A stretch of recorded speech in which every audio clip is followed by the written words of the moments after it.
Everyone get out! Hello tankers and tankettes, and welcome to one of my lesser seen tank destroyer replays.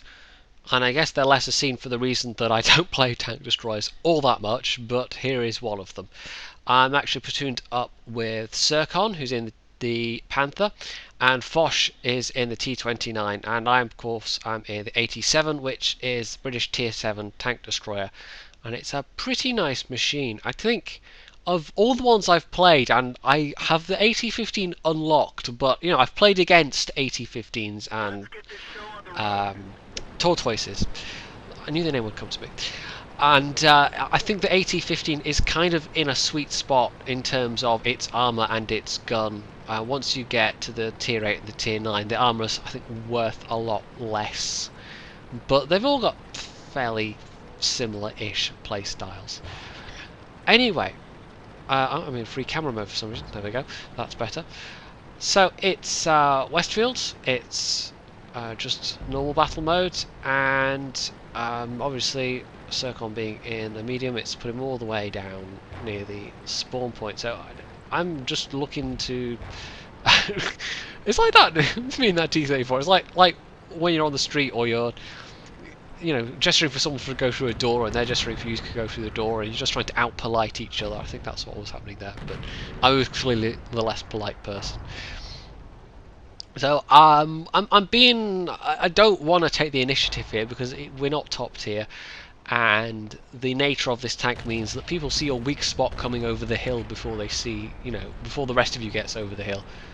But I am in a position where I can take a shot at this VK because there's no one else down there in the bottom part of the city right now.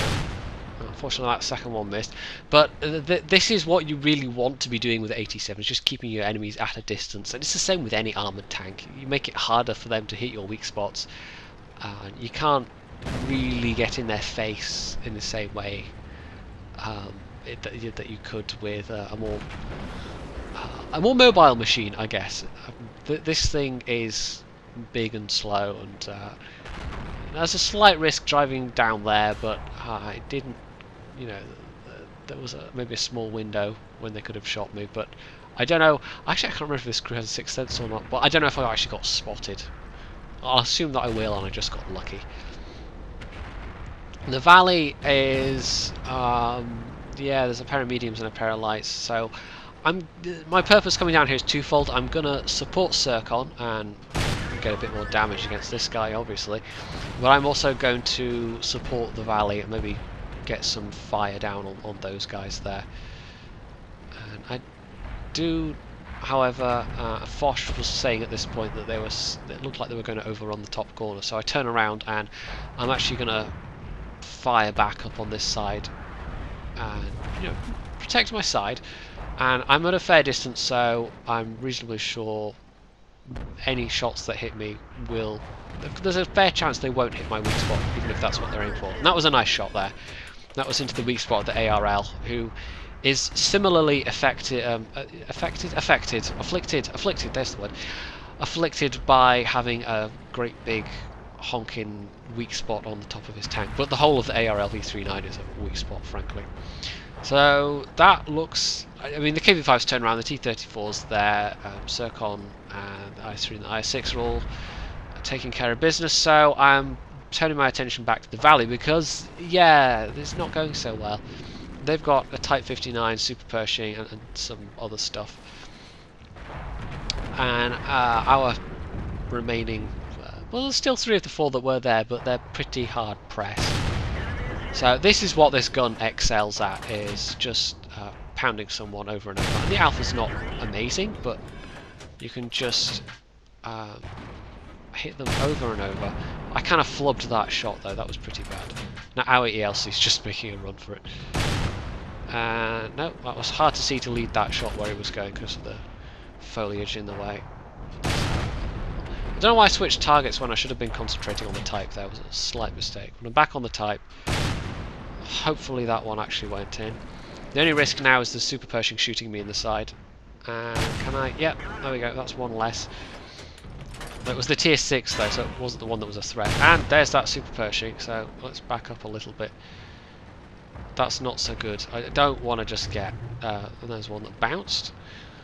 Unless you're giving your size just flat to somebody in this thing, it's not that much of a risk. I'm just taking a moment. I know someone's capping, but I'm just taking a moment to let the binoculars come up. But I don't spot that super pershing. So here's Circon. That IS-6 is unfortunately dead. There's type in the cap. Artie's dead.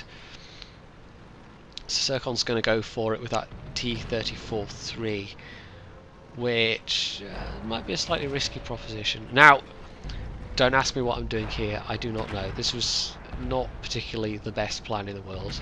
I'm trying to see if I could get a shot on something, obviously, but I mean, Foch clearly was doing a pretty sterling job there. And in the meantime, Circon's actually been killed, shot in the back by that super Pershing. So there's a bunch of stuff coming back. The IS-3, he's so low health. The T-34, let's have a quick look behind me. T-34's actually got half his health left, but we'll see. It's getting pretty close now. That T-34-3 is getting to the cap. Oh, super Pershing has taken out that guy. So, oh, I don't know why the replay's suddenly gone all jerky, by the way, but yeah, a bit annoying that. Don't quite have the gun elevation. 2 seconds, 1 second. Oh, okay. Okay, Jedi. Okay, there we go. Okay. And that super Pershing has killed the T-34 as well, so he was having a good game. And Foch has been killed by the enemy Burt, which is bad news.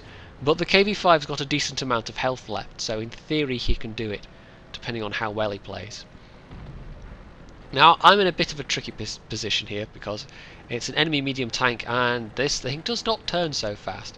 So getting up close and personal with a medium, not so good, so I sort of fake out and get lucky in that kind of snapshots his tracks.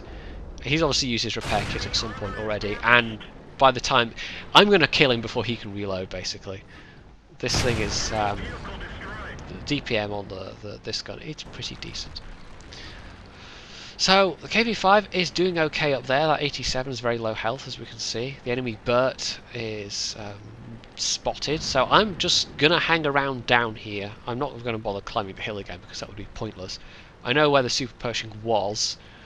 He may well have been coming for me or not. We'll just wait and see, basically. Don't really need to worry about enemy arty. Oh, and there he is. That's a bit of a snapshot. Yeah, and it misses. Okay. If I'd held off just for a little bit longer, I could have had his side armour. But I've got nearly 1,000 hit points, so I don't really think there's any need to be worried at this point. Getting outflanked by the super Pershing is unlikely. That thing is as slow as I am. So there we go. KV-5 killed the enemy Burt. I killed the super Pershing, and between us we just about carried the day on that one.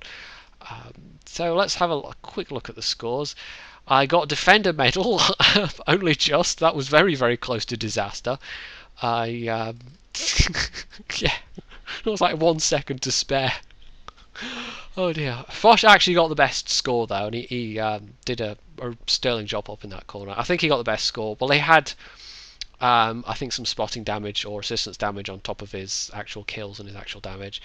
KV-5 came in third, and then Circon was fourth, and that is actually a damn nice amount of damage in a Panther, because you know the alpha on the Panther gun is not exactly fantastic, but to manage that 2,500 damage is you know, that's what, just about 25 penetrating shots, so that's pretty good going as well. So we were all at the top of the board there. It was a pretty good game for all of us, but I came so close to, if I hadn't hit that Type 59, oh man, that could have been such a different story. But as it is, I got lucky, I will freely admit that, and I was able to make that crucial shot, and then it all kind of, the dominoes just fell from there in our favour. So I do want to make one final note and say that this was also a replay where I used the Gnomefather's historical gun sounds mod. I did it in the previous replay as well. I'm interested to know what you guys think, if you think this is worth doing with the replays. I've actually gotten used to playing the game with it. It's actually quite a nice mod. I'll put a link in the description below as well. And yeah, I just want feedback basically. I want to see if a majority like it or a majority dislike it. And obviously, if you guys are finding it annoying, then it's no problem to record the matches without without it on, just normal game sounds. But yeah, let me know what you think, and we'll see how it goes for future videos. So if you liked this video, you can leave a comment, you can hit the like button, you can subscribe to my channel, you can go check out my Facebook page, and of course, as always, stay tuned for more.